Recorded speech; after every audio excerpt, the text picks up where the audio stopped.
คนหู้ใจโปเกมอนตัวนี้บอเขาเปิดไป6บองแล้วเนาะดวงโคตรเกลือได้แต่เกียนซีกับเกียนเกียนซีได้มา4ชุดแล้วก็เกียนได้มัน2ชุดเป็น6กล่องละดวงโคตรเกลือสิบ่เปิดอะไรเก็บไว้เลย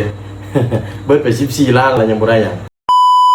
แต่มื้อนี้เขาจะมาเปิด OP 16เนาะออกใหม่ล่าสุด1บอกมาลุ้นกันว่าจะได้หยังบ่เปิดไป6 7บอกแล้วยังบ่ได้หยังเนาะอันนี้เป็นบอกที่8แล้วเด้อเบิดไป10ล้านแล้วกับ OP 16นี่ส่วน OP อื่นให้บ่ให้ว่าเบิดไปเป็นตื้อ รุ่นกันมี24ซองคือกันเด้อ OP 16กับมี24ซองคือกันมาเริ่มกันซอง1เลยรุ่นน้ำกันการ์ดเกลือกันยังงามปึ๊บได้เป็นยามาโตะของลีดเดอร์เนาะซองที่2ของปึ๊บเป็น SR ของเชียวบากี้เนาะ3ปึ๊บรุ่นแบบไวๆลูฟี่การ์ดอาเนาะท้ายสุดเลยปึ๊บเป็นการ์ดอาเกลือเด้อยันกล้องตัดโอ้เกลืออีกแล้วรุ่นน้ำกันขอให้ได้มังงะหรือว่า SP กันยังดีมื้อนี้ขาดทุนไป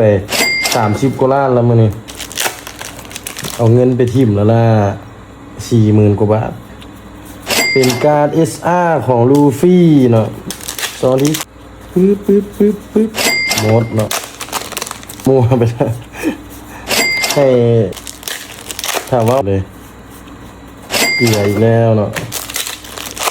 ปึ๊บอุ้ยเกลืออีกแล้ว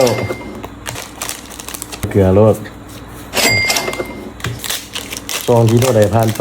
ปึ๊บได้เป็นพี่เอของอาโอคิยิเนาะโบได้รุ่นมังงะฝนตกเด้ออาจเซลหน่อยนึงมันรุ่นหา SR อีก1ใบกันปึ๊บ SR ปึ๊บมาแล้ว SR ใบสุดท้ายผลประกอบการของเฮาก็